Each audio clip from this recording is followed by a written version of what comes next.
Okay. All right. Well, hi again. I'm Abby Artemisia, and I'm from the Wander School, which is a nonprofit as of last year.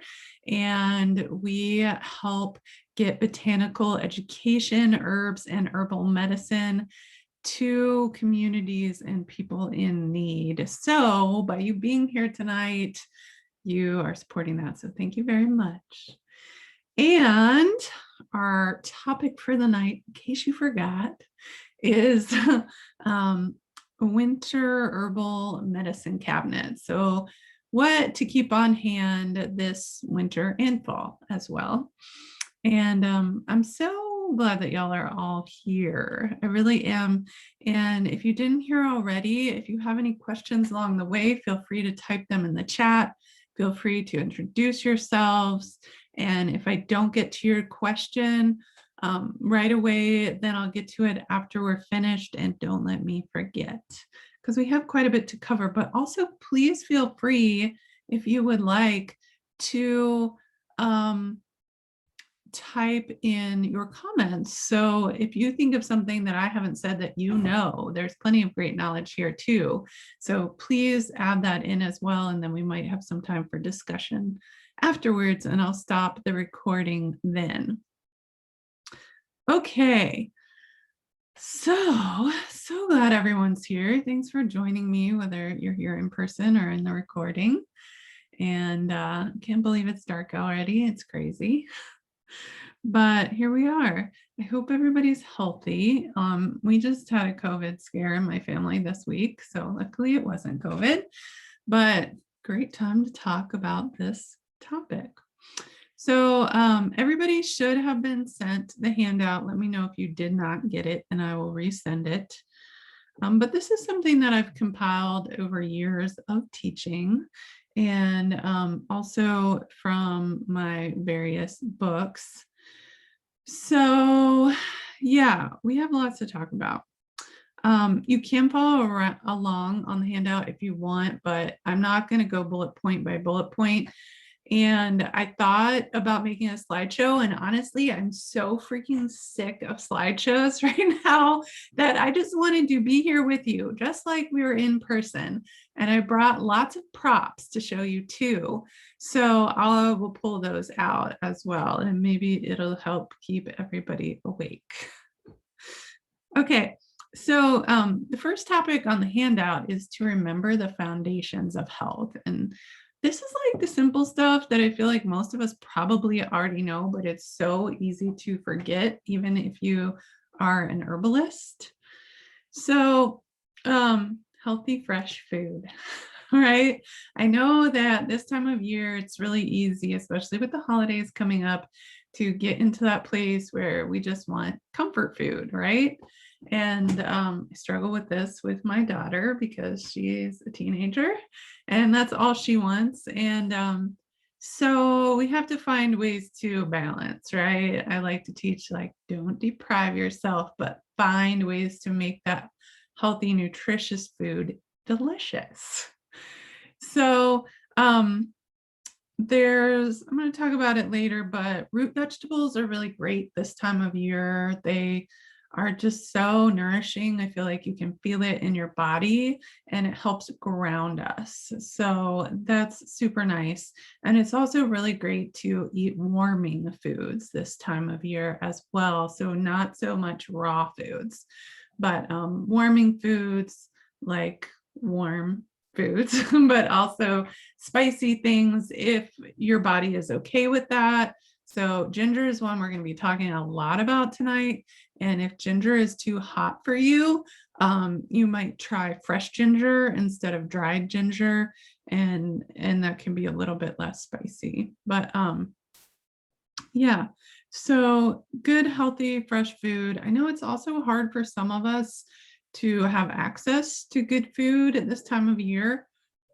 So look around. I always encourage folks to look to your local farmer first, but if you can't find any local farmers with good fresh food, there are actually a plethora of options out there now where you can order vegetables and things from places online. So One that I know about is Misfits Market.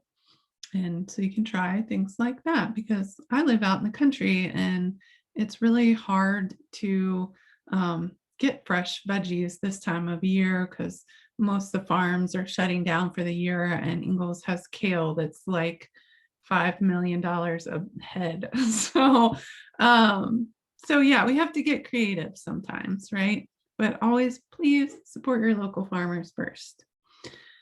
Okay, so next thing, sleep and rest. So important and so underrated, right? So this time of year, we actually need more sleep. So if you're feeling really tired, it's because there's not as much light and we worked so hard all year long. So please get some extra rest, rest when you need it. Don't be ashamed to take naps. They're super awesome. It's also possible, and I didn't put this in the handout, but if you're feeling tired, could be because you've worked so hard all year and you've been stressed out by this crazy time that we're in. And maybe you need some more nurturing herbs. So something that's going to nourish your adrenals, like maybe ashwagandha, maybe lemon balm, or eleuthero, aka Siberian ginseng. Skullcap is a great one. So there are some local ones, forageable, and some you can grow in your garden, some you can buy from your local health food store. So lots and lots of good water. I can't stress it enough. It's so easy to get dehydrated this time of year. If you have forced air heat, or like me, I have a wood stove, it's really drying for your respiratory system. And if your respiratory system dries out, it's so easy to get sick.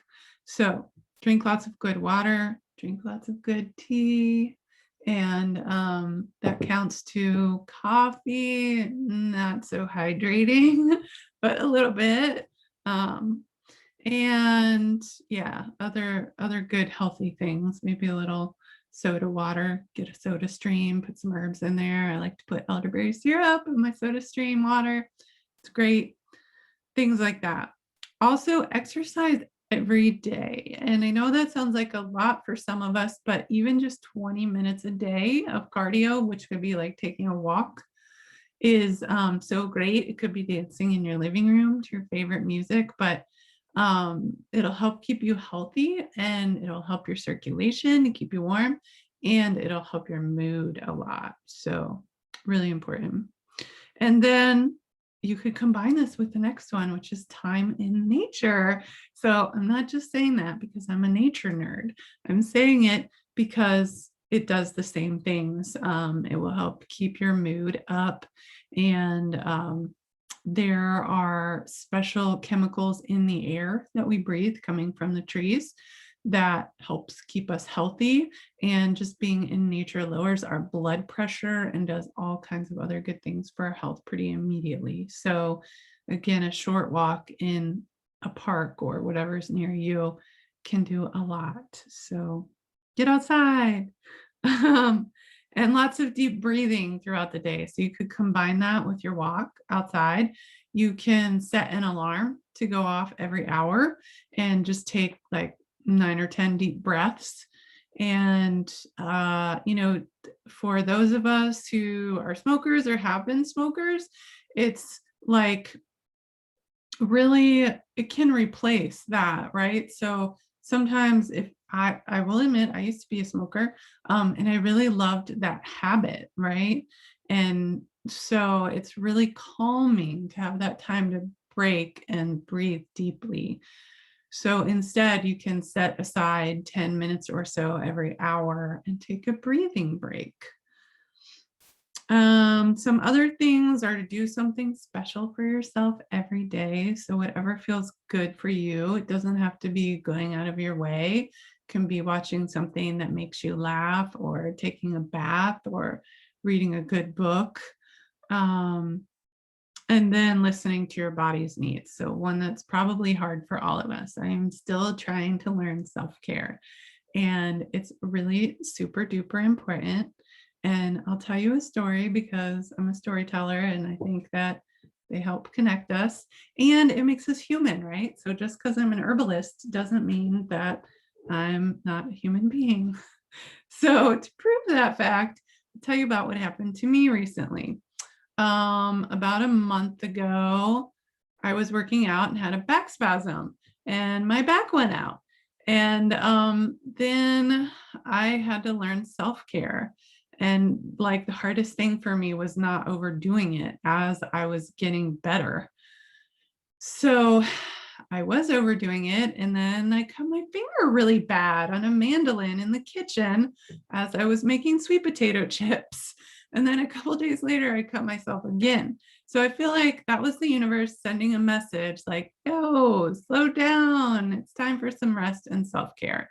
So I feel like if we don't listen, the powers that be have a way of telling us until we listen, and those messages get louder and louder. So I'm telling you that story to save you from those same issues. All right. So there's this quote in here by Hippocrates, and I love this quote. If you have a quote by someone else that you love, who's maybe a female or person of color or queer person, that would be great. There's like really, when you try and look for quotes, there's so few out there by people other than white males. But I think this is really important. Like, it's easy to think that medicine has to be herbs or pharmaceuticals or something else in a capsule that's hard to come by or expensive. But we can really eat our food. And so eating lots of greens, like dark green leafy vegetables, really great. And you can make them taste good. You really can. A little bit of olive oil, garlic, and salt goes a long way.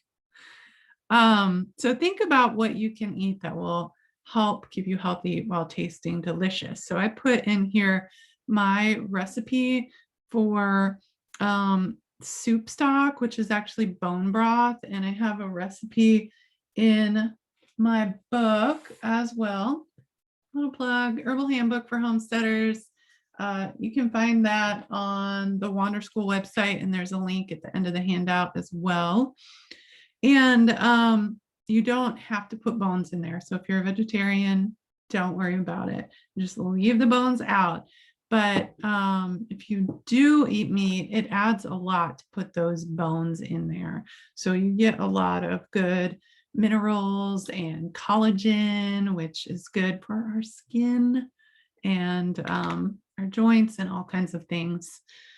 So it's really wonderful. And I put in here freezer compost because this is an awesome way to cheat. So if you don't know this tip already, it's a great one. So take things like your bones when you make a chicken, your carrot tops, onion skins, garlic peels, and kale and broccoli stems.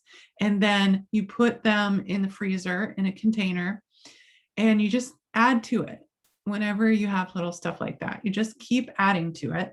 And then when you're ready to make your broth, you pull them out, you just throw them into your crock pot, or now I have an Instapot, which I love, and you just throw them in there. And it's so easy. And then you're also saving money because you don't have to buy fresh vegetables just to throw in the stock pot. So that is the trick. Along with when you make that bone broth, you take like a meat hammer or something and pound those bones, and that will open them up so that the marrow comes out. And so you're getting more of those nutrients. So little tips there. And then I add all kinds of cool stuff to mine, like medicinal mushrooms, lots of herbs. Some of them are bee balm. I like to throw seaweed in there. You can throw oregano, thyme, lots of yummy stuff. Astragalus is great this time of year. That's an Asian tonic. So yeah, oh, turmeric, which we will talk more about as well. And then at the end, when it's all done, you strain it out. And I really like to add miso to mine. Miso is a wonderful ferment if you don't already know about it. And I just like, it has umami in it. So if you don't know about umami, it's just like this other taste that's not talked about that much, but it's just so satisfying. So when you drink that broth, oh my God, it just feels so nourishing. You can tell. And so I originally got that recipe from the book Nourishing Traditions by Sally Fallon. If you don't know that one, it's really wonderful. It's got lots of ferments in there and lots of other things as well. So continuing to go through this handout, sort of back and forth. We are going to, oh yeah, I put this recipe in here for honey onion syrup by Rosemary Gladstar. And if you don't know Rosemary Gladstar, you really should look her up. She is amazing. She is one of the grandmothers of herbalism in North America, and she's just a lovely woman. So please check her out. And this is on the website. It looks like maybe, oh, I might have the website somewhere else, or it might have gotten left off of here, but it is on the firecider.org website. I think it's prefirecider.org. And that is a wonderful website. And so if you don't know all about that, please read about it. But there was a big fight about people trying to trademark the name Firecider.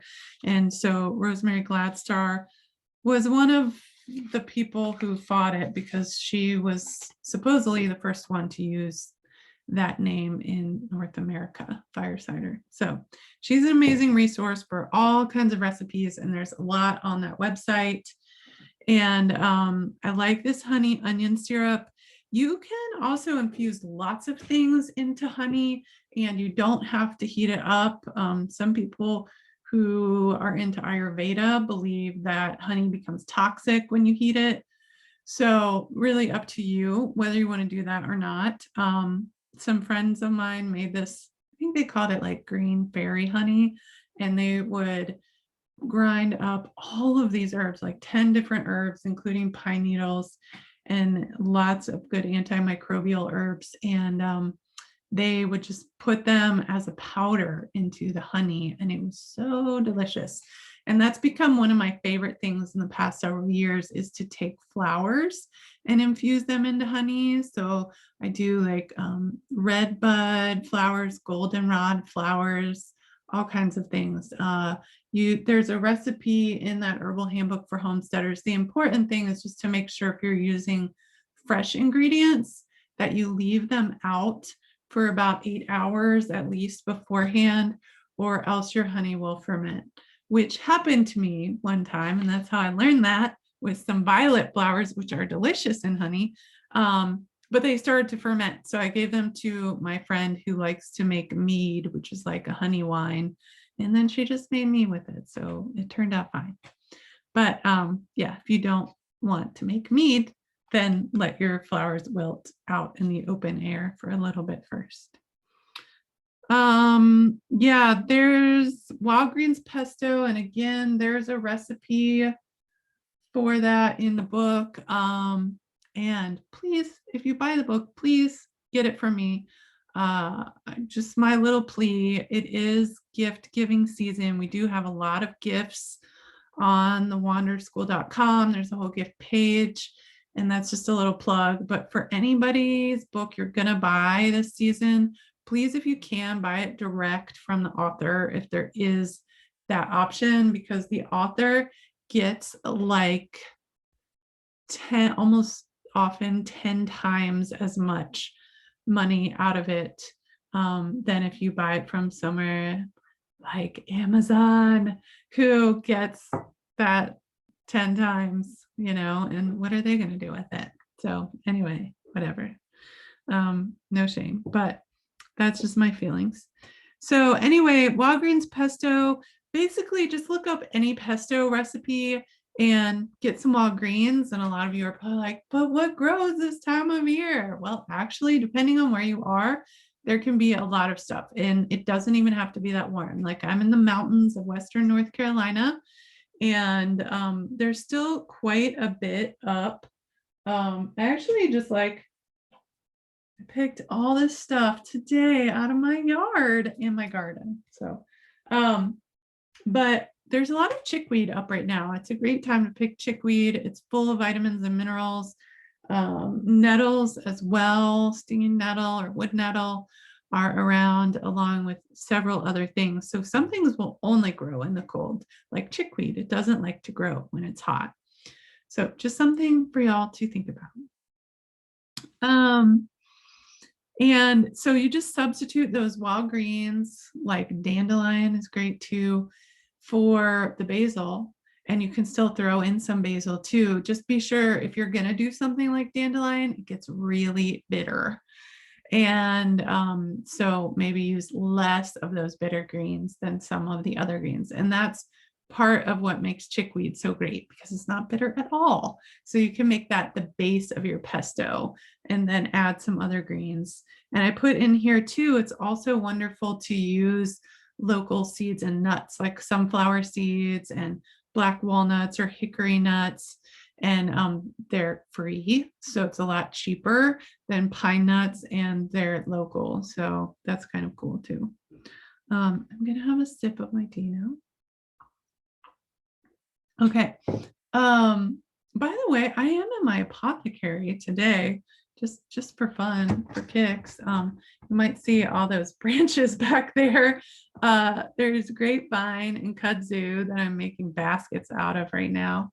And I'm gonna do an apothecary tour. If you guys are interested in that, I'm thinking about posting a little apothecary tour on social media. So if you're interested, put that in the chat. But just real quick,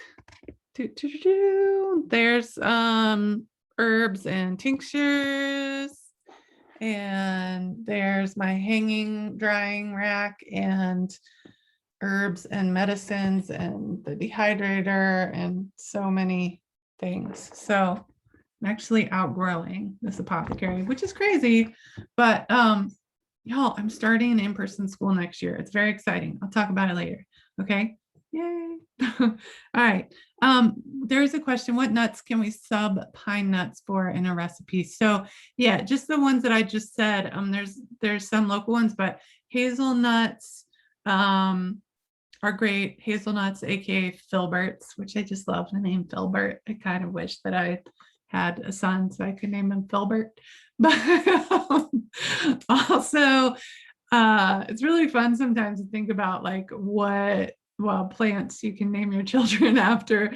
I have to get like more animals, I guess. My professor, my botany professor, he named all his cats after with Latin names of trees. So that's like getting real nerdy. But anyway, yeah, so hazelnuts, black walnuts, other walnuts, any kind of hickory nuts. There's one or two that don't taste so good, but there's a lot that are really good. Acorns like need a little bit more processing, but those are good in other things. So yeah, lots of local nut options there, but good question. Okay, so tea. For those of you who don't know, I used to have my own tea business. Some of you may have even had some of my tea. So it is a very special thing for me. And one of my most favorite teas, which I'm very passionate about, is chai. And so this is what chai looks like. This is my friend's blend. And their company is called Roots of the Sun. You can look them up. And they moved to North Carolina from Florida. So that's kind of cool. But yeah, there's various local companies around that you can get chai from. And here's the thing, chai used to like, in some ways, just, I would have this like love-hate relationship with it because I love chai, but I'm kind of a chai snob. And so if you go somewhere to buy a cup of chai, it half the time or more will be gross. And that's because you look at these ingredients, there's like ginger root in there and star anise and black pepper and cardamom and cinnamon and clove and like all of those things are really hard, right? And so I talk about this in the herbal handbook, but also I'm having a series in January, a virtual series on make your own herbal home remedies. And we'll have a whole class on tea, but there's a few different ways to make tea when you really get into herbalism. And so basically, if you have harder ingredients, they're harder to extract. So for most of those harder things like roots and barks, you need to simmer them for varying amounts of time. So if you just put them in a tea bag and throw it into your cup, it's not really going to extract, and you're going to get a super weak chai, and that's going to make you cry. So don't do that. Sometimes you'll also get chai that's made from concentrate. That is the most common way to find it. And it's okay, but like a lot of times they put a lot of sugar in it and it's just like too sweet. So yeah, it's really awesome if you can make your own chai. So on the handout, I put some options for herbs that you can put into your chai. And again, we'll talk more about this in the herbal home remedy making course. But these are just some options. So cinnamon, nutmeg, cloves, cardamom, ginger, black pepper, anise. Those are like the more common ones that you will find. But the awesome thing about making your own tea is you can put whatever herbs in there that you want. So I like throwing other things in there like roasted dandelion root or roasted burdock root.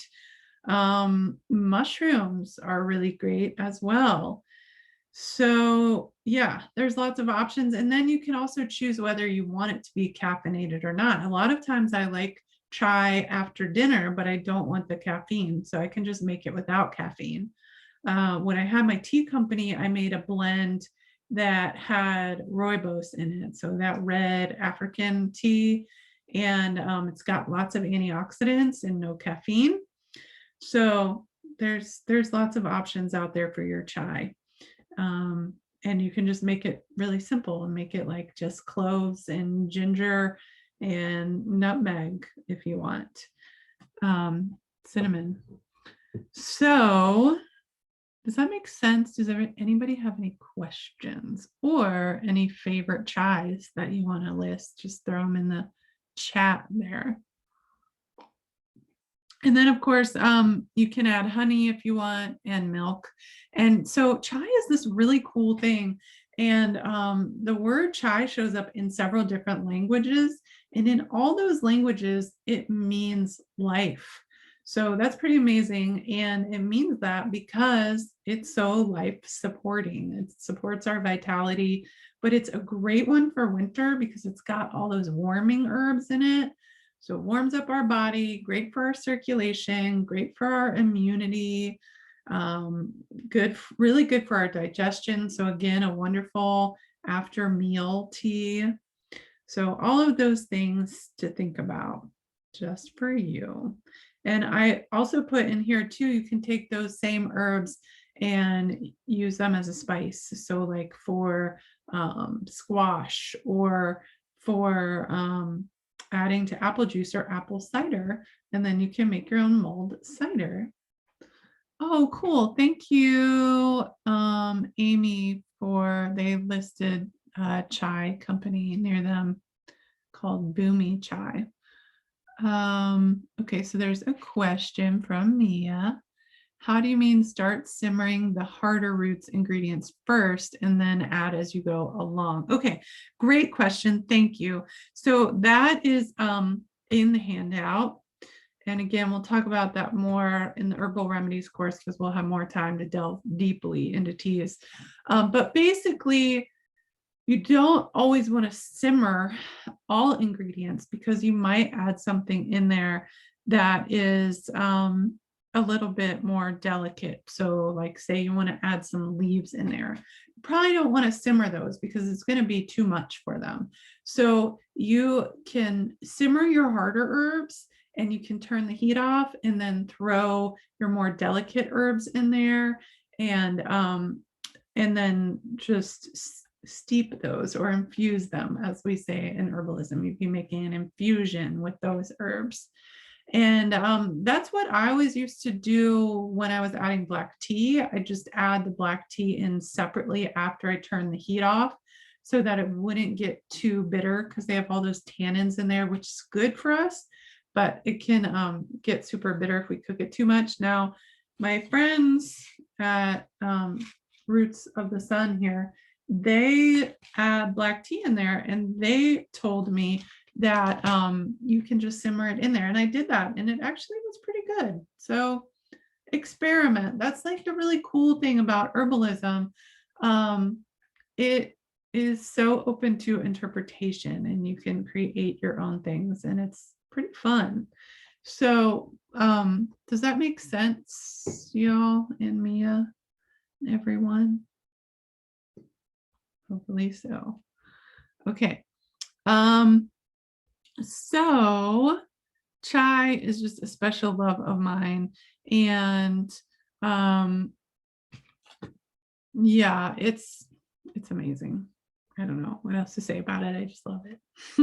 And oh, a great idea also is if you find a chai blend you like, and you make it yourself, write it down as you're crafting it and write down the amounts, and then so that you can make it again, and make a big batch and put it in a big jar. Because if you're an herbalist, whether you're beginning or more experienced, you will find out that you acquire lots of jars, and put your blend in a jar, make a whole jar full, so that whenever you want it, you will have it. It's a great idea. Okay, moving right along, antiviral tea infusions. So these, some of these are more delicate herbs, like I was just talking about. And a lot of them are in the mint family. Now, there's a lot more than what I listed here. So if you can think of some that I don't name, please put them in the chat box and share them. But I put Tulsi, aka holy basil, up at the top because it's one of my most favorite. It's so versatile. It's so good for so many things, and it's delicious. So I'll a lot of times add Tulsi or other mints to teas to make them tasty. I will never forget this story Rosemary Gladstar told at a conference, where she said when she was teaching herb school, the students got really into teas, and they would bring these jars of their tea infusions, and they'd be like very dark colored and really concentrated. And she would ask them how they tasted, and they'd say, oh, you know, it's pretty gross, but it's good for me. And she'd say, no, your tea doesn't have to taste gross. It can be good. And so that's important to me, because especially if you start making medicinal blends for you or other people, and it's something that you want to be drinking, or you want them to be drinking a lot, and it tastes gross, they're probably not going to drink it. So if it needs to taste gross, make it into a tincture. It's a whole nother class. But yeah, then, you know, you can just take a quick squirt of it, and you don't have to taste the grossness or the whole pot of tea. So, but anyway, yeah, a lot of these taste really good. So Tulsi lemon balm is delicious and very antiviral. Bee balm, which my friend Tyson, who's going to be one of our teachers next year, along with Cindy Quay, who's here. Hi, Cindy. He made this beautiful smudge stick and gave it to me. This is bee balm. So if you've never seen bee balm, it has these beautiful flowers. There's some different species and different varieties. This is the one I call bee balm, the one with the red flowers. And then I call the one with the purple flowers bergamot. So this is Monarda didyma, just in case you're into Latin names. And one of them just fell out. And the bergamot is Monarda fistulosa. It's not the bergamot that's in Earl Grey, but oh, Jody loves Tyson too. Yay. uh, so yeah, and then there's lots of cool varieties and other species, but another great antimicrobial. So if you are not familiar with that word, antimicrobial, it means that it's antiviral and antibacterial, sometimes also antifungal. So those are really good ones just to have a list of, put it up on your wall or in your cabinet. Keep them in your cabinet, those herbs, so that you'll have them on hand whenever you need them. Another one I have on here is sage. And little tip, sage is drying. So sometimes that can be good, sometimes that can be bad. And so if you experience things like sweating a lot, sage can be really good for drying that up. However, it can also dry breast milk. So if you're nursing, sage is not a good option for you. Maybe in small quantities, like in your stuffing for Thanksgiving, but not to be drinking all the time. Oh, good question, Jody. Am I using the flowers or roots of bee balm? I do the flowers, leaves, and stems. So I'll basically just harvest the above ground parts, usually leaving a couple pairs of leaves at the stem on the bottom below what I cut, so it can continue to regrow. It's a great question. And then other mints as well. So all of those things I named already are actually all in the mint family. So Tulsi, lemon balm, bee balm, and sage, along with a lot of our culinary herbs, oregano, thyme, lavender. Those are all antimicrobial and they're all in the mint family. And so peppermint as well, spearmint, all of those mints are so great for keeping us healthy and if we start to get sick as well. So it's great just to have those in a tea blend for the winter time. And again, just like the chai, just make a big jar, make like a quart jar of your medicinal blend, your herbs that you want to be taking on a regular basis, and then you'll be much more likely to drink it regularly if you don't have to blend it every time. I also have on here ginger and turmeric, which are both delicious. Here's my turmeric. Look how yellow that is. I love it. However, I will stain things, be aware. Usually not permanently, but I often have turmeric stains on my countertop and my hands and my clothing. So just be aware, don't wear white when you're processing turmeric. And now it's really cool because a lot of local farmers are growing turmeric and ginger, and it's so amazing when it's fresh. So get it fresh, get it powdered, whatever, just please put it in your body. I had the honor of meeting Jim Duke before he passed a few years ago. He is one of the most amazing herbal elders and has lots of books out there. Look up James Duke, and was one of the top herbal researchers in the country. And I asked him, okay, if you could only have one herb, what would it be? And he said, turmeric. And I said, why? And he said, it's just good for so many things. So there you go. So yeah, ginger and turmeric, you can put them in lots of things. Eat curry, put curry powder on stuff and eat it. Let your food be your medicine. One that I didn't put on there is yarrow. There's like a ton of others. Can anybody else have a favorite that you want to add in there? Anybody? Gonna drink some tea? Okay. Well, just add them in the chat if you think of them. There's lots of other great tea ingredients that may or may not be antimicrobial, but are wonderful as well. So we were speaking about eating roots earlier, but you can look at this beautifulness. My friend was taking down some trees on her land, and this sassafras root she gave me, it was crazy. It made me cry to think about taking down sassafras trees, but I also got a lot of medicine out of it. So ideally, if you harvest sassafras, it's very hard to harvest. So you would harvest the little ones and you would cut them before you dry them. That is the trick. Because now if I wanted to cut these, I'd have to use a handsaw. FYI, little tip I learned the hard way with a handsaw.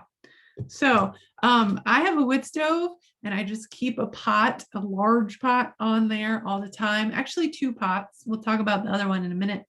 But one, I'll keep, I have a recipe in my other book, the Wild Forage Life, which I also have a link for at the end of the handout.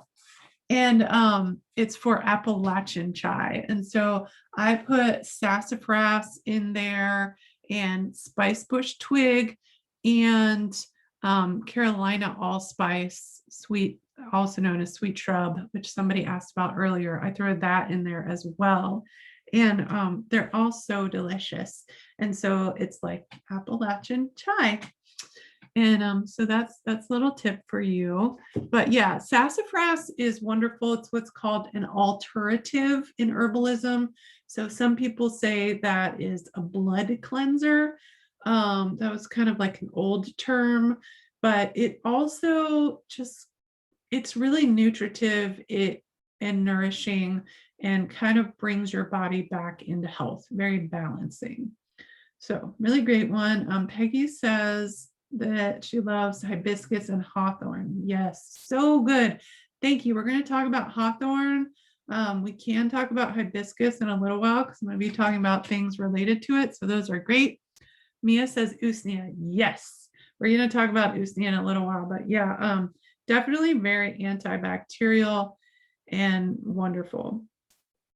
Cindy asked, how much sweet bush do I use and do I find any, I think that's supposed to say contraindications with the heart? Cindy, that's a great question. I'd love to hear from somebody else if they work with it. I actually haven't found very much on it in the way of medicine, but what we can do while we're on here, actually, there is a wonderful website, which I highly encourage everyone to check out. And it is pfaf.org. So PFAF, I'll type it in the chat, .org. And it stands for Plants for a Future. Please donate to them if you can and you find it useful. And they are like, oh, sorry, my nose is itchy tonight. They're like a big database and it's so great. They have combined like hundreds of different resources on their website and you can look up so many plants. So maybe what I'll do here is I'll do a screen share so you can see my screen and there we go. So this is Plants for Future. And what you do is you just type in this box what you're looking for. So Calycanthus floridus, which is funny that it's Carolina allspice. But that is the Latin name. So even if I didn't know it right, I could type in Carolina allspice right there and it would come up. And so this is calling it Eastern sweet shrub. The nice thing about knowing the botanical names is that, if a plant has multiple English names, you'll know that you're looking at the proper, correct, whatever plant, not proper, but the correct plant. But you can call it whatever you want. So it says known hazards, ruminants. So I think that's like cows and sheep, things with multiple stomachs, are reported to have a toxic reaction from grazing it. And it contains calycanthine, an alkaloid similar to strychnine, which is toxic to humans and livestock. So I would look up the bibliography for this one. This 270, that is the citation, and find out more about that. But you also notice it has an edibility rating of 3 out of 5. and some medicinal properties as well. So that's the thing, you really want to do your research because it could be toxic in certain quantities, or one person could have said that. So make sure to do your research. So this says the bark is dried and used as a substitute for cinnamon, and use caution because of that report on toxicity. So we probably wouldn't want to consume a lot of it, but if we're making a tea out of it, then we're not actually eating it, right? We're just extracting it. And so it has all these great medicinal uses. Check that out. It's antispasmodic. I definitely didn't know about that. It does, oh, see, Cindy, you're so smart, which I already knew, but it does say it contains an alkaloid that has a powerfully depressant action on the heart. So you would want to research that some more, and be careful definitely if you're giving it to folks with heart issues, or you have heart issues. And another resource is PubMed. So you can look that up. I'm not gonna do it right now, but you can look that up. And I'm gonna stop sharing, and then I'll type PubMed in here as well for y'all, so that you can look that up. But yeah, those are some good resources for you to do some research. And here is that. So for those of you who are watching the recording, it's pubmed.ncbi.nlm.nih.gov. But just look up PubMed and you'll find it. And I don't know if it's going to let me copy and paste it, but I think so. So I'll put that in the chat for you. For those of you who are on here live, you can also save the chat. Oh, I just sent that to Cindy. Sorry, I'll send it to everybody.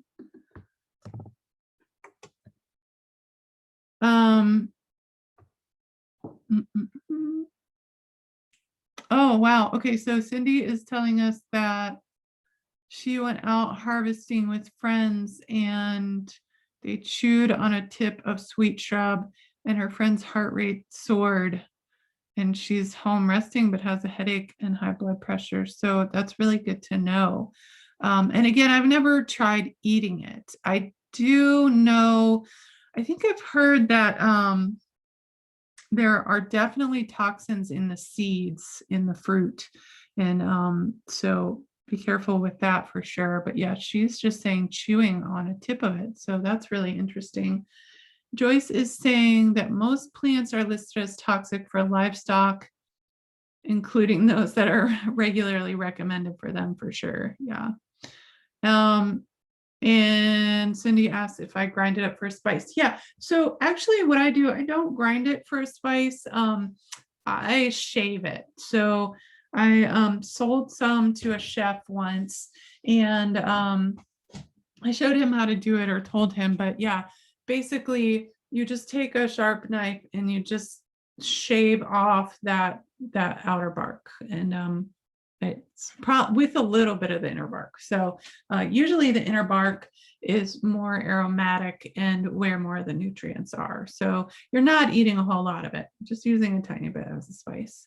But thank you, Cindy, for asking about that, because now we all know a little bit more about that plant, Carolina allspice / sweet shrub / strawberry something. There's, and sweet bubbies. There's a lot of names for that one. Yeah, potpourri. That's a great idea. I love it. So gotta move on. But keep typing in those chats. Elderberry syrup, one of my very, very, very favorites. It was actually one of the first things I learned how to make as an herbalist. And I learned how to make it from my friend Teresa Boardwine. If any of y'all are out near Virginia, she is amazing. She has the Green Comfort Herb School, and she is the one who I learned to make elderberry syrup from for the first time. many years ago, and it was at the Southeast Wise Woman Herbal Conference. So it was amazing. But this is my syrup that I make. It's a little hard to see, but this is my elderberry sumac rose syrup, which is quite delicious. And so I gave you a very simple recipe. So if you're just getting started, this is a great way to go. It's also in the Herbal Handbook. And you can add all kinds of other herbs to this. So like I do with rose hips and sumac, hawthorn, sassafras. I know people who add all kinds of stuff to it. Cloves are nice, but yeah, I would say make it just very simply with elderberries first. And then you can experiment after you feel comfortable that you know what you're doing. So I'm not really going to go over this. It will be in the Herbal Home Remedies course. So we'll talk about it then. And I'm just realizing there's something I left out of here. So I'll just talk about it. But yeah, elderberry syrup is amazing. In my house, we take it pretty much every day as a preventative during the cold and flu season. But during COVID, I've just been taking it every day. And it's wonderful. I will say one warning is if somebody has an autoimmune issue, then they need to be careful. And I've read and heard a lot of different things about this. I actually was at a class somebody put on just about elderberry syrup because there was a whole bunch of controversy that came out in the beginning times of COVID about taking it for COVID and how it could be harmful and cause this cytokine storm, and then people flipped out. And so what she was saying, and she had the research to back it up, was suggesting just taking it as a preventative and then just taking it at the very first signs of something, and not if you do get sick, like if you get more sick, not taking it then. I will say I don't do it that way. I just take it all the time as a preventative, and then you know, during the cold months usually, but in a usual year. And then I will take it if I'm sick up to every hour, and I've been fine with that. And usually what she said was the times when it could cause a cytokine storm, which I'm not even going to talk about that because that's a whole bunch of chemistry and anatomy that I am not schooled enough on to really go deep into, but look it up. And she said when it causes that is usually when somebody's already having a flare of an autoimmune issue. So if you have an autoimmune condition, please research first. And if you are going to try it, check with your doctor and just try a little bit just to make sure. I also have talked to some folks with autoimmune issues who sometimes have issues with medicinal mushrooms in the same way. So just know that it might be an issue for you, and be careful. And it's a good time to also remember that anybody can have a reaction to anything. So it's a good idea to always start slow. Peggy's asking why people simmer the elderberry syrup uncovered. Is nothing lost in the vapor or steam? Yeah, so that's a really great question, Peggy. Yes and no. Some of it will be, but like elderberry is not.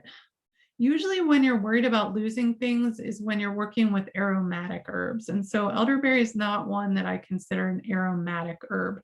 If it were something like those chai herbs, I would definitely cover the pot because there's a lot of good phytochemicals that would be lost from those aromatics if we left it uncovered. There's also like a lot of debate about cooking things with vitamin C because vitamin C can be damaged by heat. And so look it up, do your research, and I'll talk more about it in the Herbal Home Remedies class. So I guess you just have to come. But it's just honestly too much to go into right now. So do what makes you feel good. And there's a lot of different ways to do it. So I just say that. So yeah. Okay, moving on, but to another syrup, we have cherry bark syrup. So for those of you who don't know, the Wander School nonprofit works a lot in Cherokee with the Cherokee people. And like I said, we'll be going there during Wildcraft at Herb School next year. And so we do some really great exchanges, which I love. I thought of it as a way to practice reciprocity, to give back for the herbal knowledge that we have been given that has mostly been stolen, right? A lot of herbal knowledge, we don't know where it's coming from. And a lot of it is coming from indigenous people or from descendants of enslaved people and other people that aren't being acknowledged and are definitely not being given back to. So that is a big part of the Wander School nonprofit, is practicing acknowledgement and reciprocity. And something beautiful that has come out of that is exchange. And so my Cherokee friends do a lot of wildcrafting, and I bring them stuff and then they give me stuff, which is such an honor. And so my friend Tyson gave me this beautiful cherry bark, and it did such an amazing thing. I made cough syrup out of it, and the bark just like twisted around itself to make the most amazing like ball of ribbon looking thing that I've ever seen. And yeah, so you can make your own cherry cough syrup, and we'll talk more about that in the course, but yeah, you can find recipes for that all over the place. Just please do it sustainably. In the herbal handbook, I tell very specifically and have pictures demonstrating how to sustainably harvest cherry bark. So please make sure you're doing it sustainably, and or the most sustainable way is just to harvest the twigs. So if you have access to twigs, if you can reach them, that's the most sustainable way. And then you can make cherry bark cough syrup, which if you only had one herb you could choose to make cough syrup from, that would be my choice. Because it does lots of great things. It's an expectorant, so it gets the mucus up and out of the lungs, and it also is a muscle relaxant, so it relaxes those muscles. So you're coughing less and your coughs are more productive. So it's really quite an amazing herb. And interestingly enough, that's why when you go buy the cheap cough syrup in the store, it's cherry colored and flavored, because it used to actually be made out of cherry bark and cherries. So now you know. Yay. All right. Now I need the kind of herbs that I'm going to talk about, because I've been talking so much. So mucilaginous herbs, my favorite word in herbalism, mucilaginous, because it sounds gross. No, but it is a funny and interesting one. And so what it means is pretty much what it sounds like. It gets kind of mucusy. So okra is the best example of this. Think about what happens when you cook okra, especially if you're new to okra and haven't cooked it before, and you might not know the best way to cook it. It gets super slimy, right? Well, that slime might be gross, but it's actually medicinal because it coats and soothes our mucous membranes. So we really need that. We have mucous membranes in every organ of our body. And so it's really helpful, especially during the winter when they get dry, because of the drier climate during the winter and the heat that we might have on in our homes. It's really helpful to have moistening things like that around. So okra is actually an herb in this way. It can be. And then some other things that are related to it, like marshmallow, not the candy, but what they originally made the candy from, is a plant, and the root of that plant and the leaves are mucilaginous. Another one is Rose of Sharon. So Rose of Sharon is not actually a native plant. So you can harvest it to your heart's content. And I do. They plant a lot of them around here where I am. And yeah, you can harvest those leaves and flowers. Also related to hibiscus, which somebody mentioned earlier. And so I love hibiscus flower tea. It's so delicious. And it's somewhat mucilaginous as well. So all of those you can put in. Sassafras leaf, anybody know filet gumbo or gumbo filet powder, all the same thing? That is actually just the dried powdered leaf of sassafras. Crazy, I know. But the way that it works in gumbo is that it acts as a thickener because it gets slimy and it thickens your soup. So you can also do that with it. You can throw it into your soups and stews. I love putting it in curry and it thickens it. So you don't need arrowroot powder. You don't need cornstarch. Just get some sassafras leaves. Pretty awesome. Okay. Also, cinnamon actually. So like if you do an infusion of cinnamon, so like a tea where you just steep it for a really long time, it'll actually get pretty slimy. And so it is mucilaginous. Plantain, not the banana-like thing, but the plant, especially the seeds. Oh, Jody's asking fresh or dried sassafras leaves, either one, but you can dry them so that you can keep them all winter. Oh, and there was a question, is there ever a benefit to simmering uncovered? Oh yeah, so I didn't finish answering your question. Thanks, Joyce. I guess that was Peggy's question, but the rest, the answer to that question is the reason why you leave the pot uncovered when you're making elderberry syrup is because you're concentrating it. So you're evaporating the water to concentrate your syrup. So hopefully that makes sense. Back to mucilaginous things. These are called demulcents in herbalism. And so now you know what that word means. There's lots of weird words in herbalism. I'm going to write a blog about it. So if you have any weird words, you're like, what the heck does that mean? Just let me know. So yeah, if you had a cough, if you had a sore throat, this would be really nice for soothing those mucous membranes in the throat. They're also really helpful in the digestive system, in the lungs, if you have a dry cough. So one of the hardest questions people ask me is, what do I do for my cough? I'm like, well, that depends. Do you have a dry cough or do you have a wet cough? So yeah, if you had a dry cough, then these mucilaginous herbs would be great.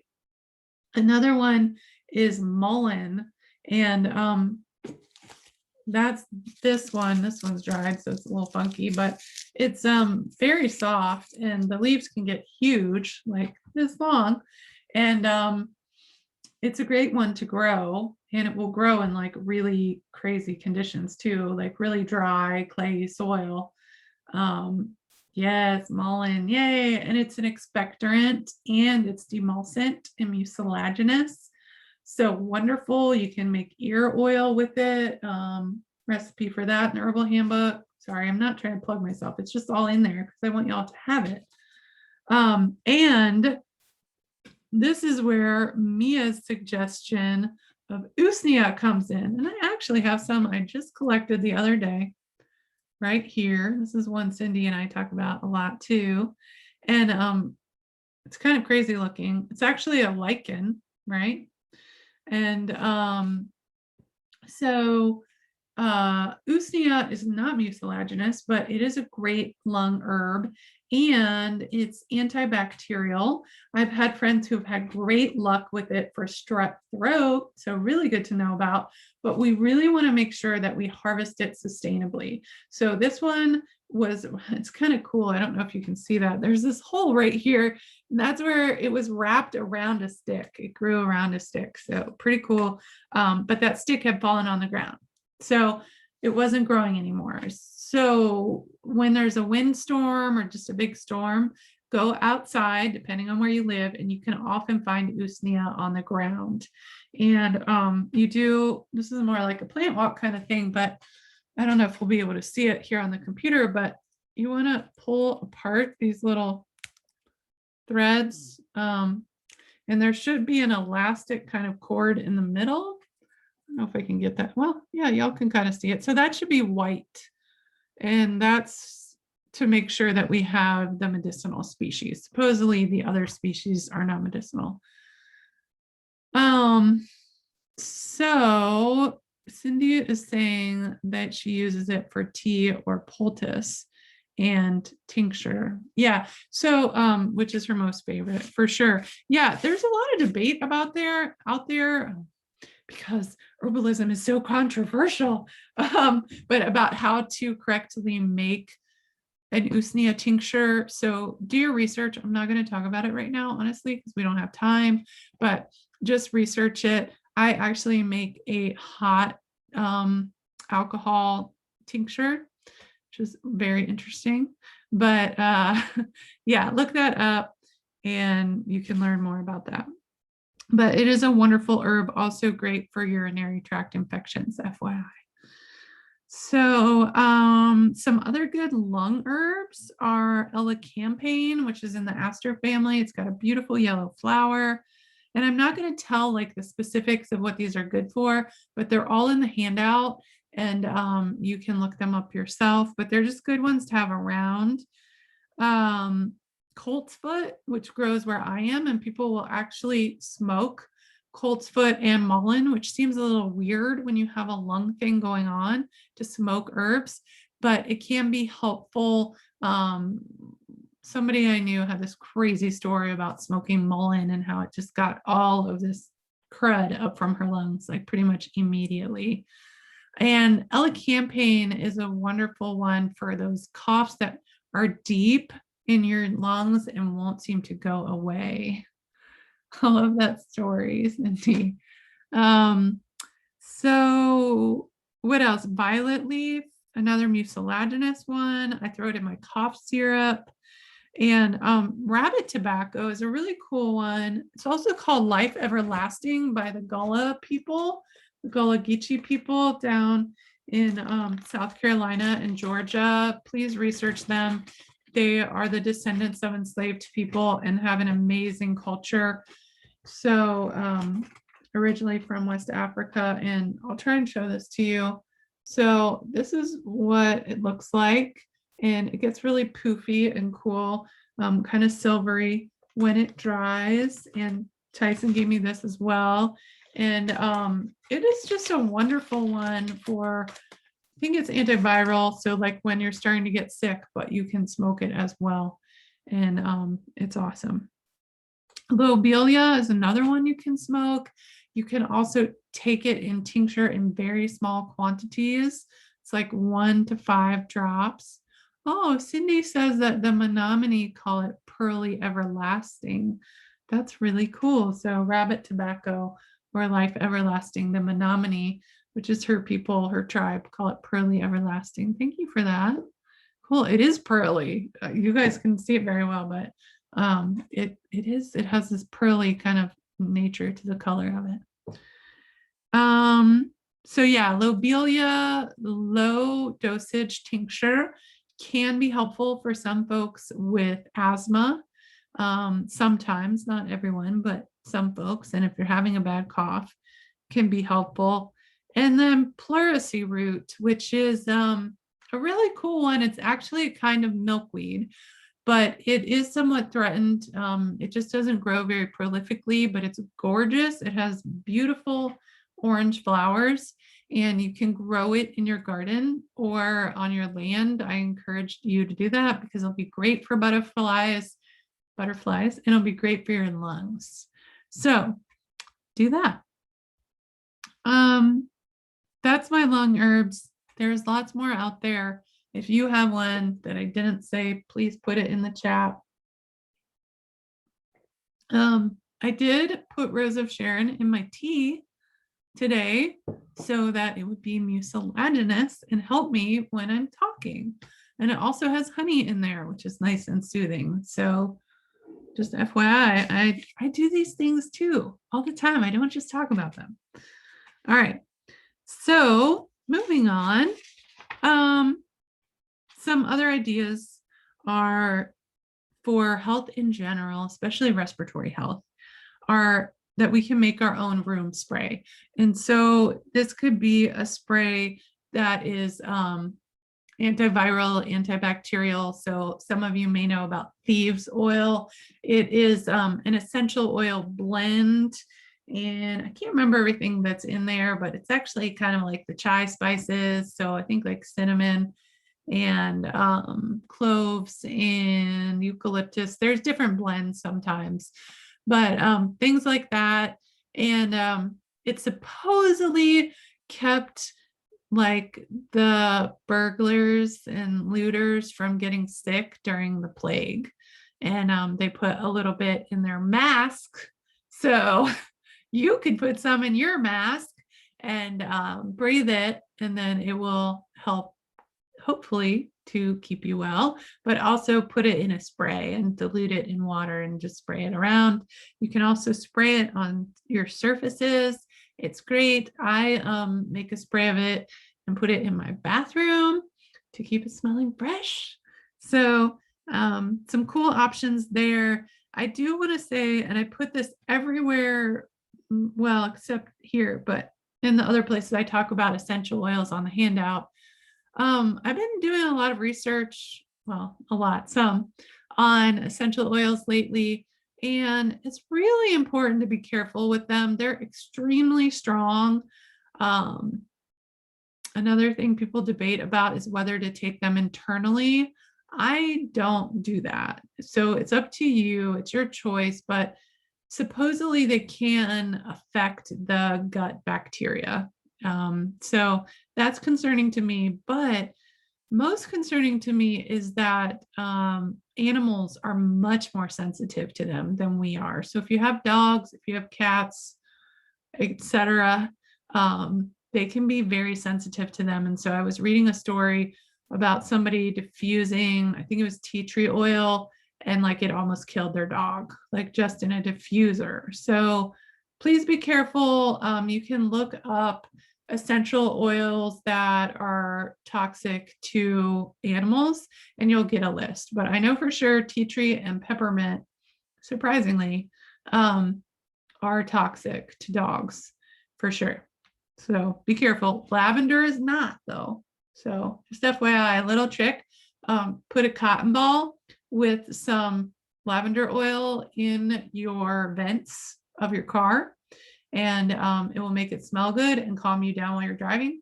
And if you live in the country like I do, it will also help prevent the rodents from getting into your car, because one of them just chewed through the hose for my windshield wiper fluid. So I've also had them get into my engine before. So little tip for you. Peggy says cats' livers are very sensitive for sure. And that's another thing to think about with herbs too.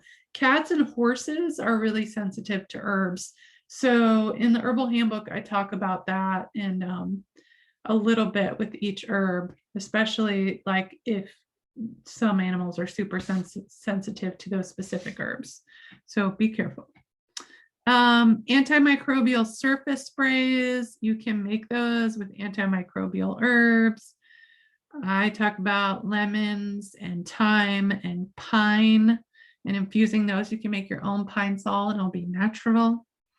Neti pots, people seem to love or hate neti pots. If you don't know what they are, it's just like this little ceramic or plastic pot that you put hot water in with salt. You can put herbs in there too, and you clean out your sinuses with it.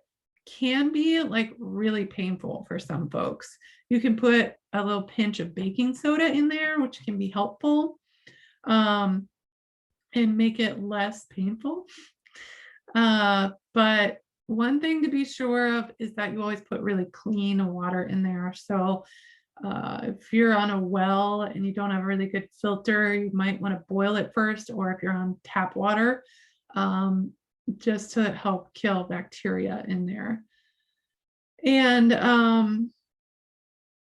oh, cool. Cindy says you can put usnea tincture in there and it really helps to clear up sinus infections. That's awesome.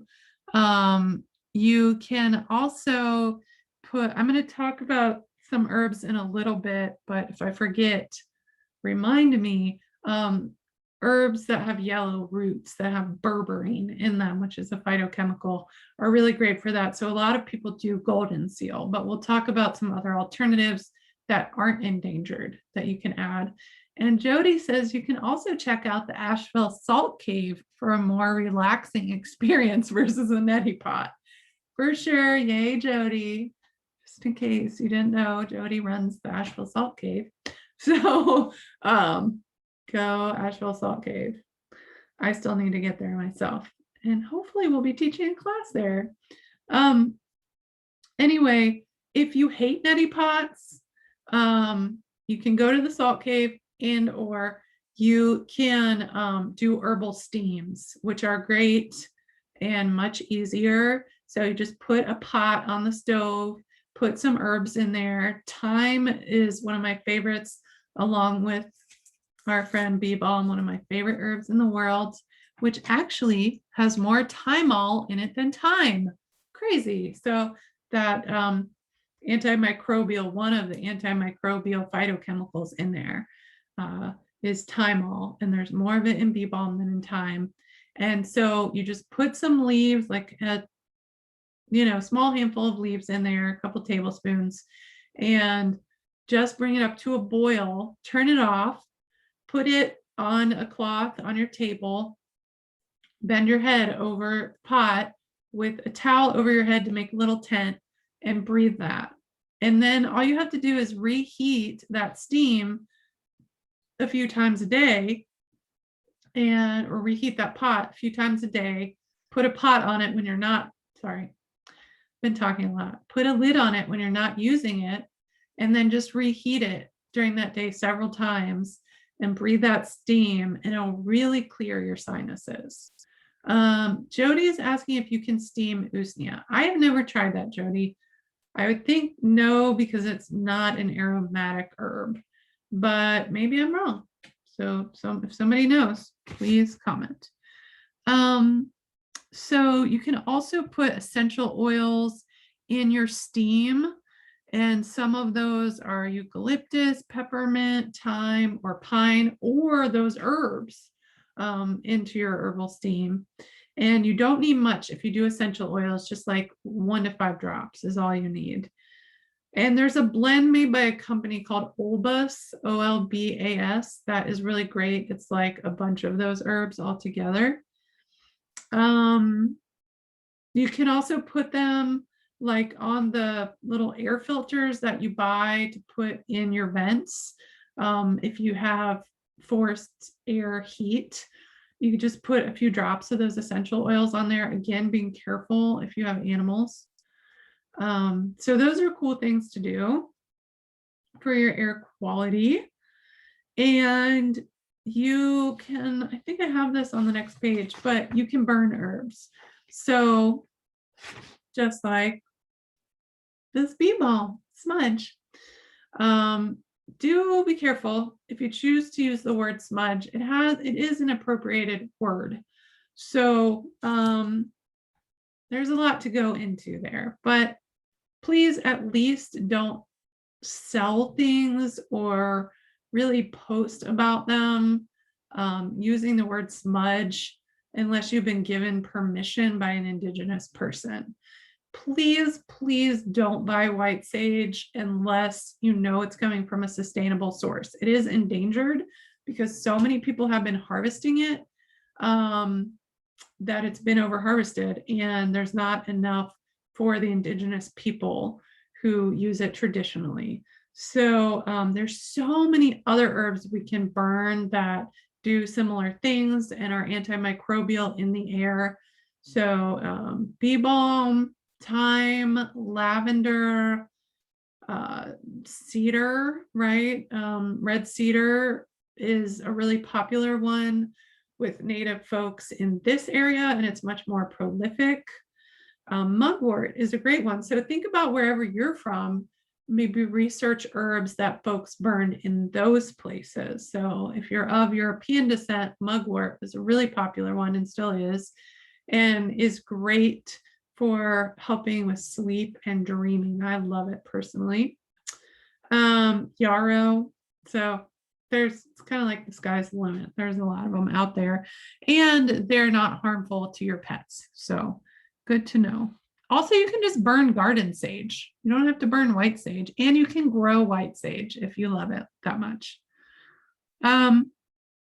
So take your mushrooms.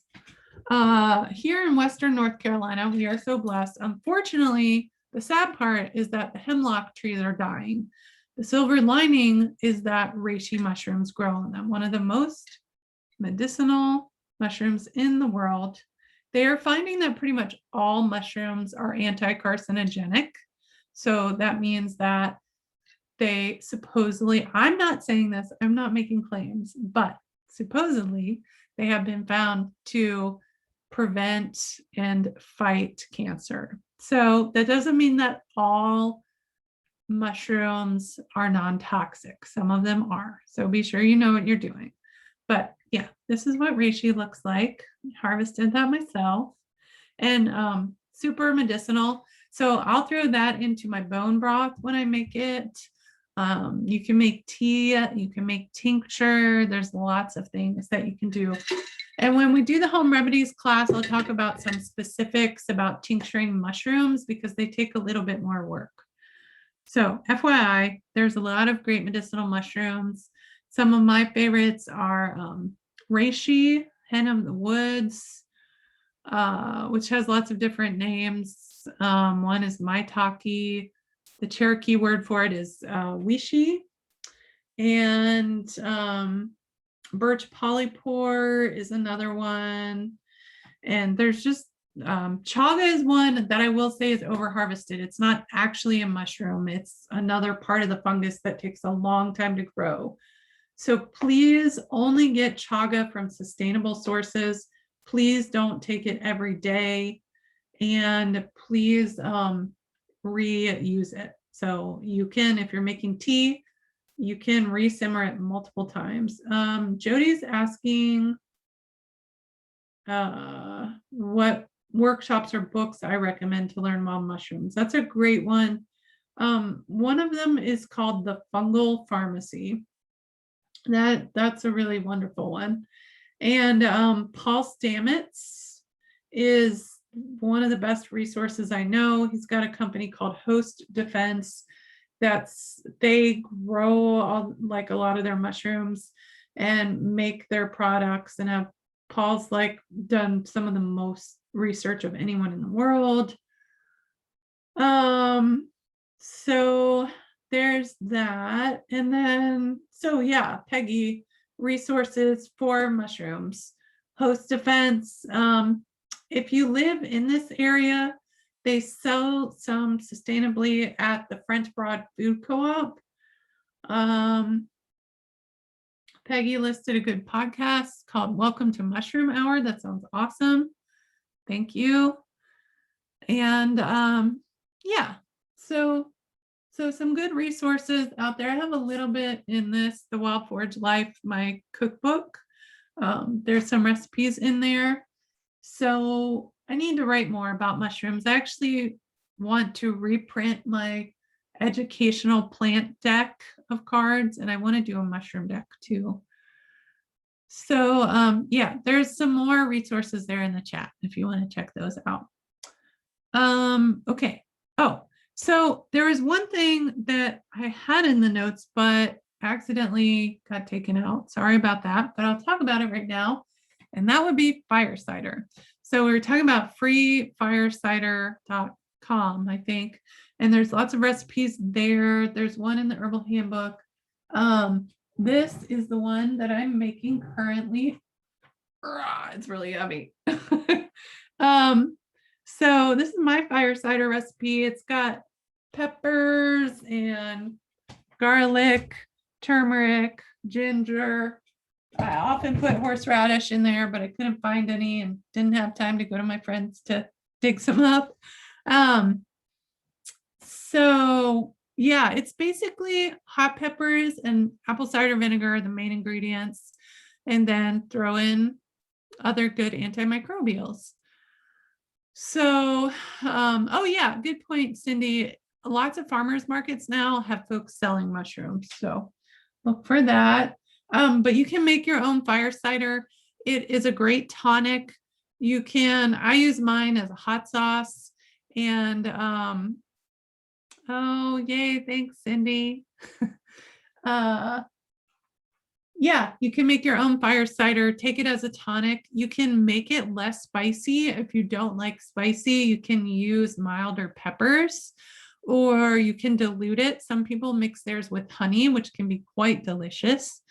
But yeah, like I said, I use mine as a hot sauce and I just put it on like everything. And I've made milder versions before. So it's a really good one. And my partner actually takes shots of it, which is a little intense for me unless I'm really, really sick. But it is a great one to clear out your sinuses as well. So if you hate neti pots, just take a shot of fire cider. And I will sometimes put mushrooms in my fire cider as well. So that's a good way to go too. Okay. Moving on. We're actually on the last page. The handout. Oh my gosh. I always worry there won't be enough to talk about an hour and a half in. Okay. Feel free to take breaks if y'all need it. If we're in class in person, I would have a break, but we're virtual, so I'll just keep talking. Okay, evergreen needles. I love evergreens and harvested this out of my yard today. This is white pine. It's the most common pine in the eastern US. It's very medicinal and it grows prolifically, which is great. So we can harvest a pretty fair amount of it. So almost every pine, I heard there's one on the West Coast that is toxic, but I don't know which species. I haven't done the research, sorry. But almost every pine, firs and spruces are all medicinal and all evergreens. And they have tons of vitamin C. So before we had supermarkets with citrus fruit available all year long, this was one of the main ways people got their vitamin C. It was also what saved the pilgrims or whomever came to this country when they were suffering from scurvy because they ran out of citrus fruit on their boats. So the native folks gave them various evergreens and they made probably tea out of them, I'm not sure, but it made the scurvy go away and they got better. And then look what they got in exchange. So I'm a little angry, but we won't talk about it right now. We'll just talk about reciprocity, right? Anyway, yeah. So good question, Joyce. Needles and bark. So for me, twigs. I always prefer twigs over bark because it's less damaging to the tree. So yeah, and because it has a lot of vitamin C, I don't usually simmer it. I will, oh, right here, this is my infusion I have going. So this is just pine needles in water and it's just room temperature water. Didn't seem to infuse that much though. So I will do just a regular tea infusion with hot water, but I don't usually simmer it. So there you go. That's pine. And it's delightful. And you can also eat it. I mean, it's not one where I remember like a little bit. Oh, but I did learn from Cindy that it can irritate your stomach to eat it. So it's good to infuse it. But sometimes I'll also infuse it into food like salts or sugars. You put that on your shortbread cookies this Christmas or whatever you celebrate, solstice, your solstice cookies. So good stuff there. Oh, hey, If y'all haven't seen mugwort before, this is what it looks like. This came out of my herb garden today. So you can make bundles of that to burn. So got off on a tangent, but pine, pine, fir, and spruce, they're wonderful. Lots of vitamin C. It's great. And there's some other wild sources of vitamin C. I actually just posted something about this a few days ago on my Instagram and Facebook. So look up the Wander School and you'll find it. But yeah, rose hips. I have some right here. You can grow these. This is rugosa rose. And I actually harvested these in Maine in August. It's crazy. Look how huge those are. They're gigantic and they're invasive on the coast of Maine. It's crazy. You go to the beach and they're all over the place. Really kicked myself for not harvesting more. So go to Maine and harvest some roses. But you can also grow your own, and you can harvest the invasive roses here. So multiflora rose, they have teeny tiny little rose hips. So you have to decide if it's worth it. I will just cut off like the end of a branch instead of trying to pick off each tiny rose hip, and infuse it into my elderberry syrup.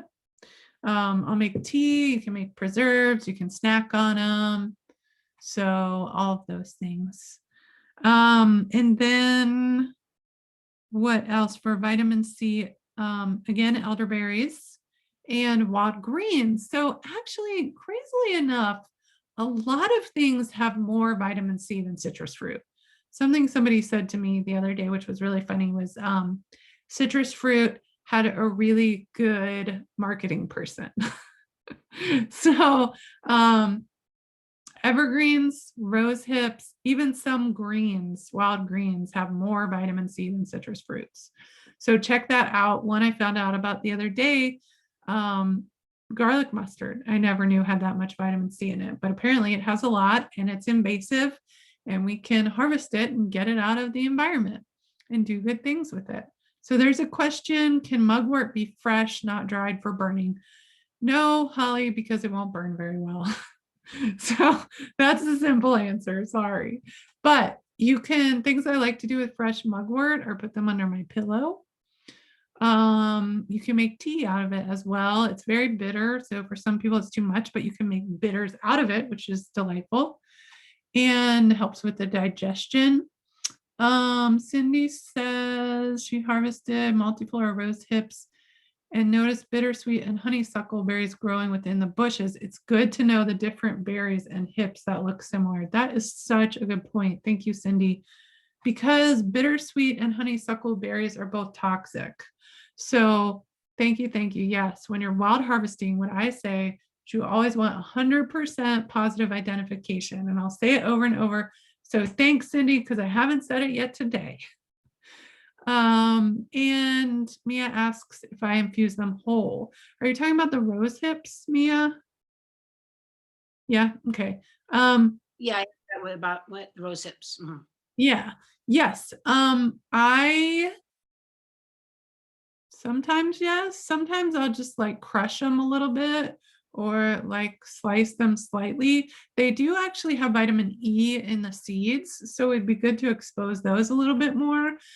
You could put them like in a coffee grinder that's really clean, or that you just use for herbs, and just give them like a quick little swirl through there and just break them up a little bit to expose the seeds, and then you'll get even more antioxidants. But you can infuse them whole. Yeah, and when I simmer them, which, you know, questionable whether you should or not with the vitamin C, but maybe quick simmer, I'll leave them whole. So probably better to just infuse them though. Okay. So yeah, a lot of wild greens have vitamin C and a lot of cultivated greens have vitamin C. All right, we talked about burning herbs. If you don't want to burn them, you can make a hydrosol, which is a whole other thing. And there are ways that you can do that in your own kitchen. But it's basically like a more, like a not as concentrated version of an essential oil. It's like more water-based, and you don't need anywhere near as much material to make them. And they're much gentler to us and to animals. Okay, make sure to eat some wild foods just for your health.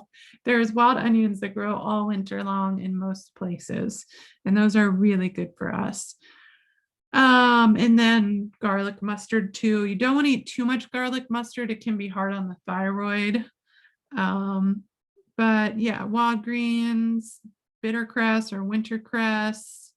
Also just eat lots of garlic if it's around. And we talked about root vegetables for grounding. Root vegetables also tend to have a lot of vitamin A in them and vitamin C. So like squash and sweet potatoes are really, really awesome.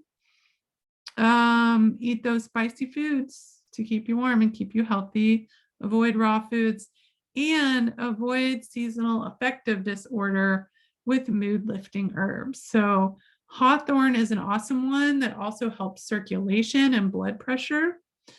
St. John's wort is like the best one I know, but you have to be really careful with it because it is contraindicated with several different pharmaceuticals, including antidepressants and birth control pills. Lemon balm is a great one.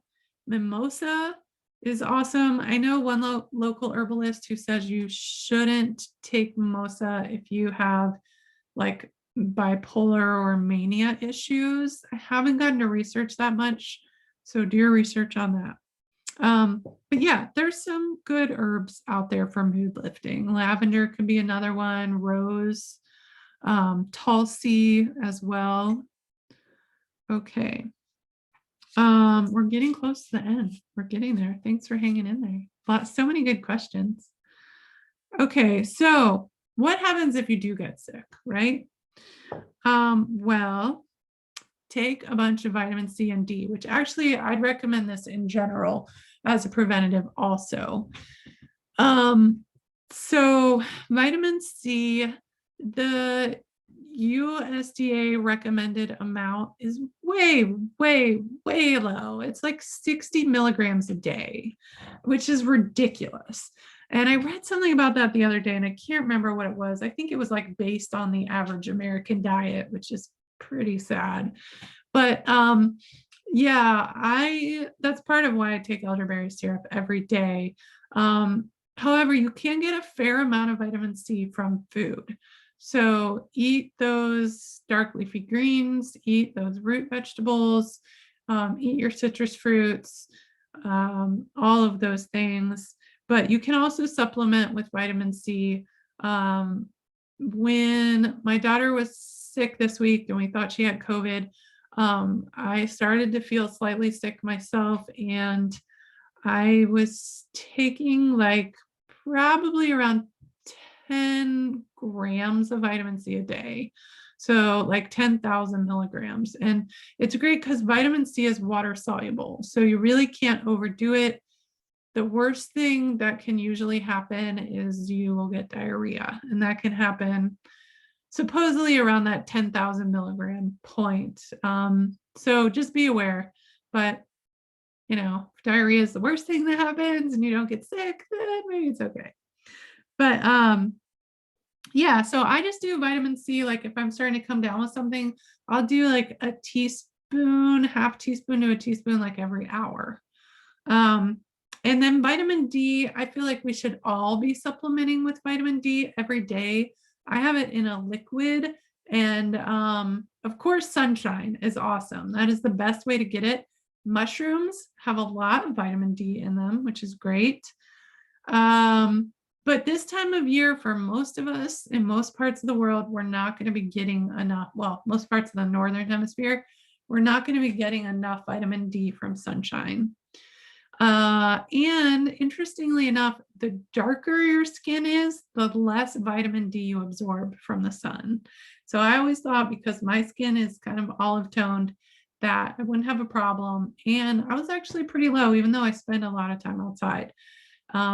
So people with darker skin tones apparently hail from places that are hotter with brighter sun, and so our skin absorbs less of it as a protective mechanism. So yeah, I would say, I mean, I'm not going to tell you what to do, but I usually take like 5 to 10,000 units of vitamin C a day, especially in the cold months. So there you go. But you can up it. I read something that said recommended to take like up to 100,000 units a day when you're sick. So that was interesting. Yeah, Mia says spread out. You do want to spread out the vitamin C throughout the day, since we can only absorb so much at a time. Definitely. And Joyce's question is, do all the St. John's wort species have the same profile? No, that's a great question.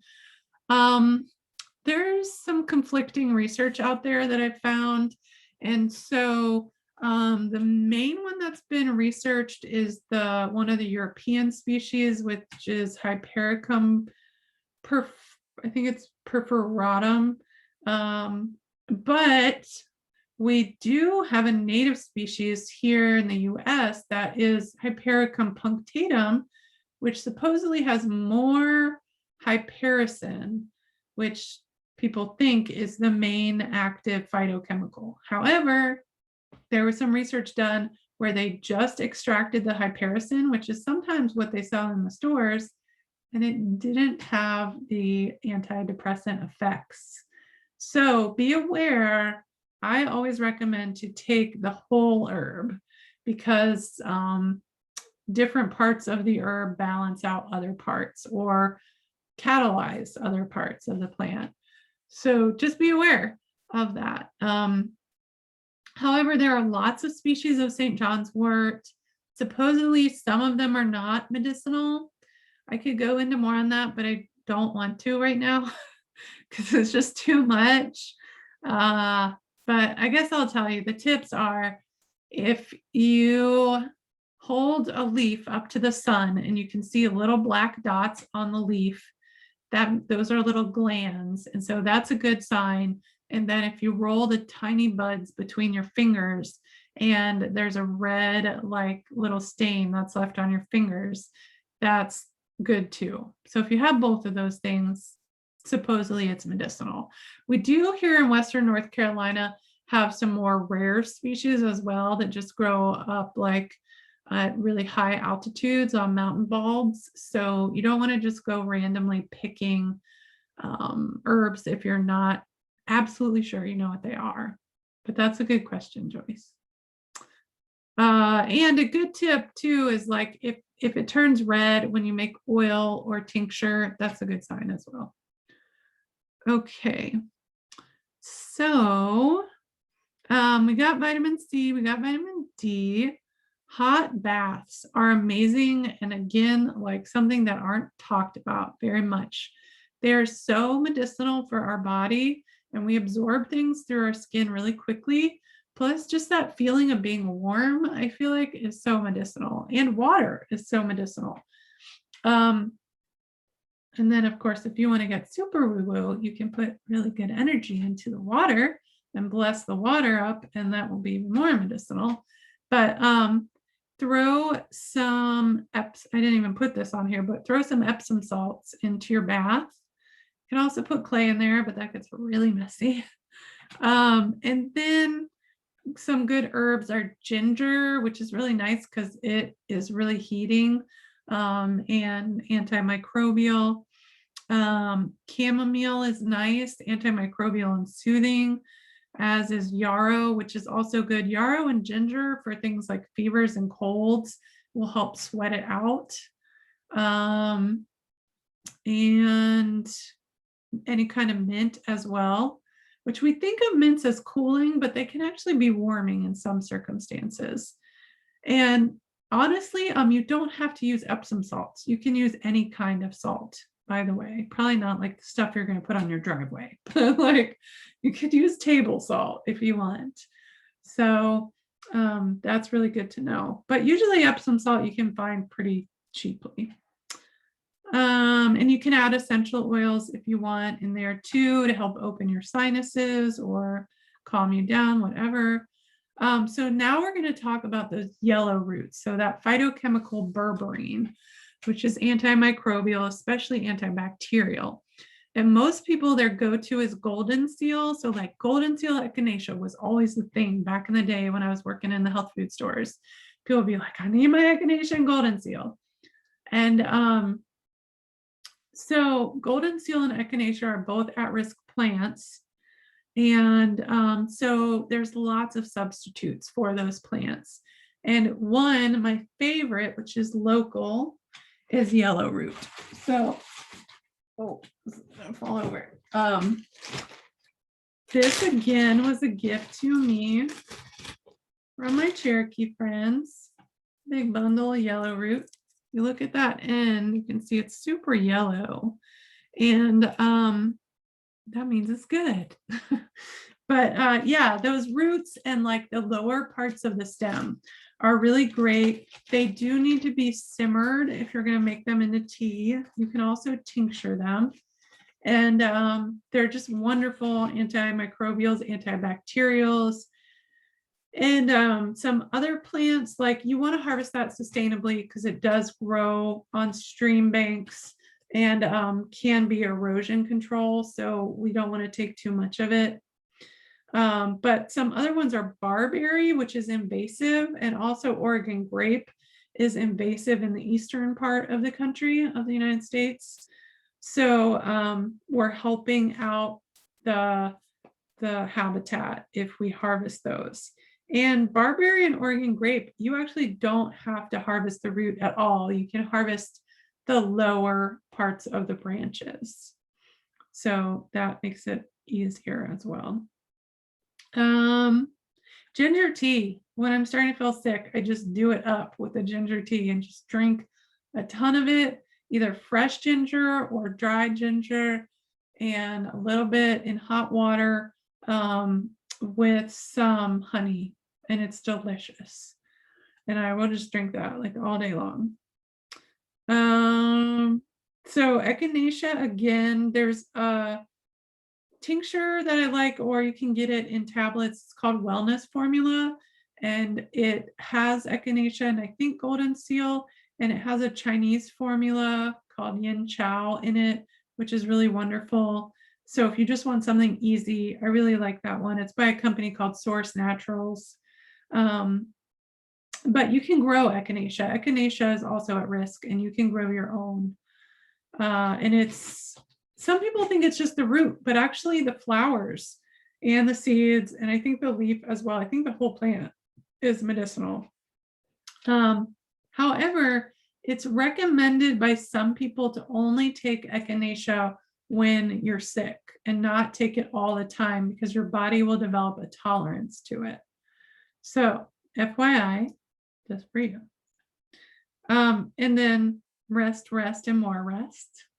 It's important, especially when you're sick. Just sleep as much as you can.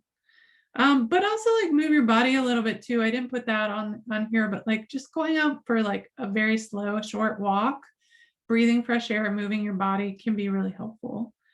And laughter, like watch a funny movie.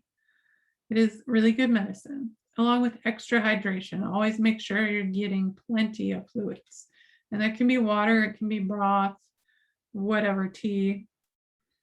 Okay, so our last thing we're going to talk about is congestion. So again, that neti pot or herbal steams, you can steam your whole house. So put a pot on the stove with those herbs and or essential oils, and just leave the top off and just let it lightly simmer and keep that going all day. It's super easy. You can do an essential oil diffuser. Saline spray is another one. If you hate neti pots, it's pretty easy. You can buy it in the store, make your own if you have a special spray bottle. And one that a lot of people don't know about is ground ivy. So this is the bane of some gardeners' existence, but this is what it looks like. This is the leaf. I just harvested this out of my yard today, and it's in the mint family. It's from Europe, it's one of the few mints that doesn't taste very minty. Some people don't like the taste. You can make a hot tea infusion out of it. You could add a little lemon and some honey and it'll taste kind of like lemonade. But you can also put it in your herbal steam. And it's one of the best decongestants that I know.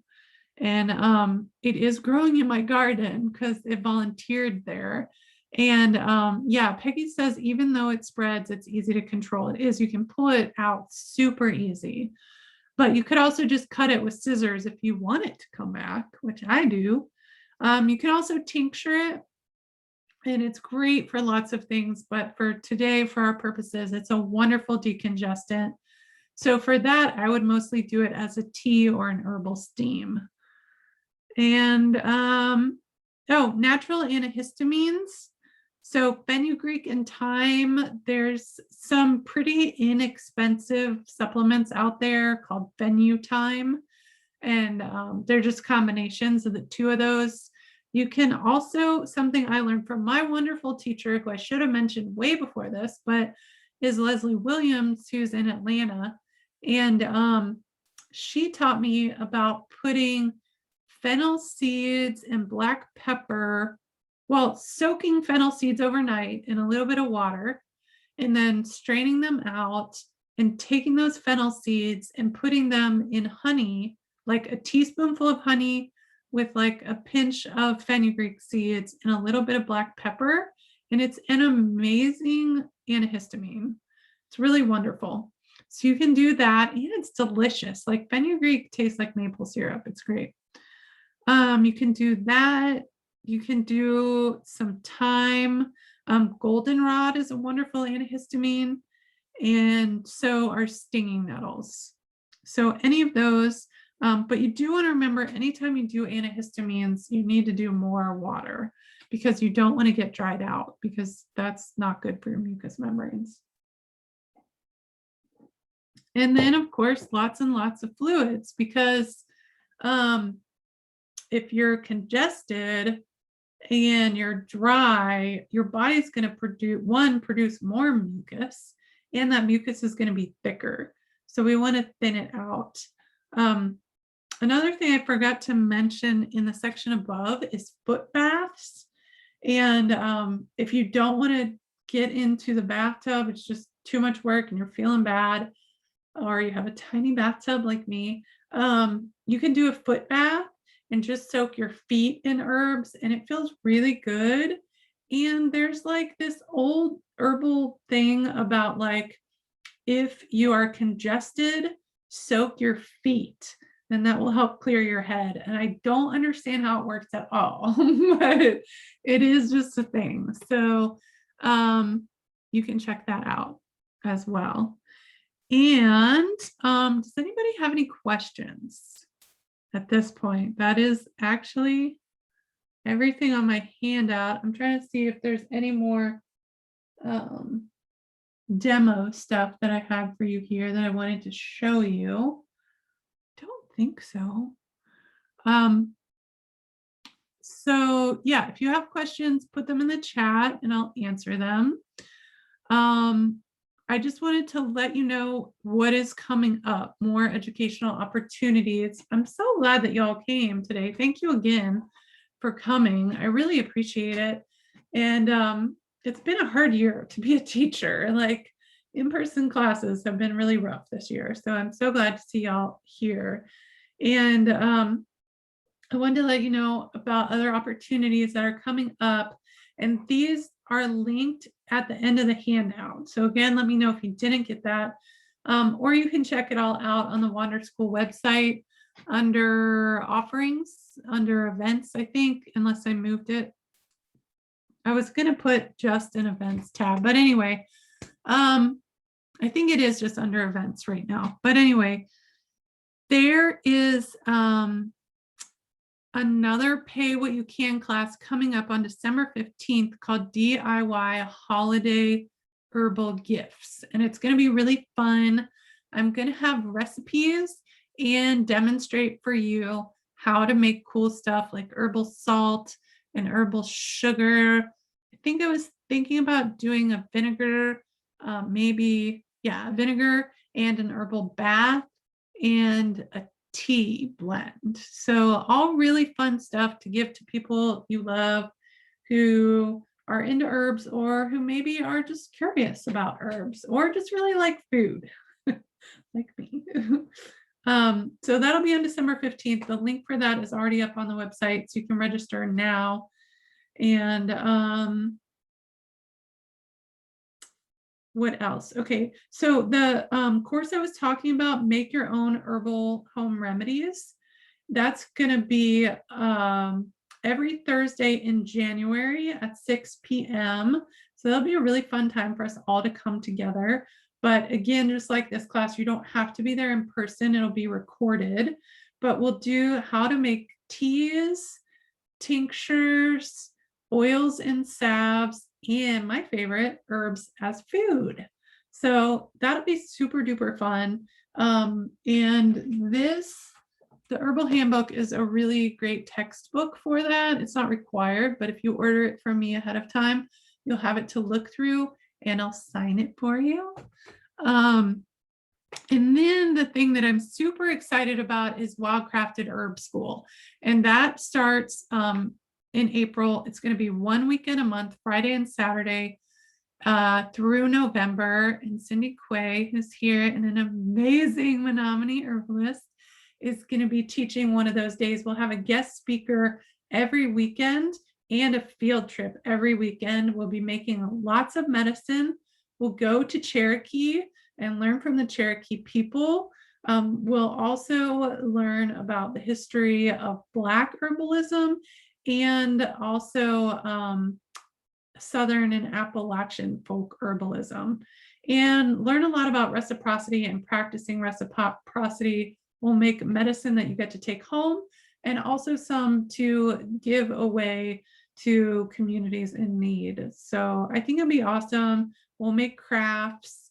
We'll make a first aid kit, and we'll get to be in person and have community. And it'll be at my home here in lovely Burnsville, right on the river, in the mountains. So that'd be great. And I hope that you come. There's a discount if you register before January 1st. So it is quite a lot cheaper if you do that. And then there's also links for my books. And again, if you get them off the website, you'll support the nonprofit work we're doing and I'll sign them for you. So, or anybody you want. They make great gifts. On the gifts page at thewonderschool.com, we actually have a book bundle where you can get $5 off both of these together. And if you do Wildcrafted Herb School, you get this book for free, and you also get the Make Your Own Herbal Home Remedies course for free. So, okay.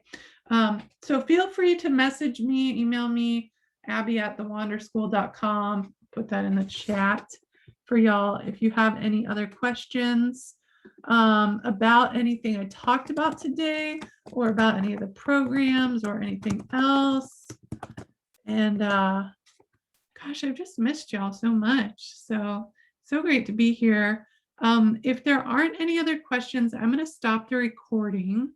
And then anybody who wants to, you're welcome to put your video on and or unmute yourself and say hello, ask questions, whatever. But for everybody, thanks again for being here. And I hope to see you soon. I hope you have wonderful holidays and I hope that you stay healthy. All right.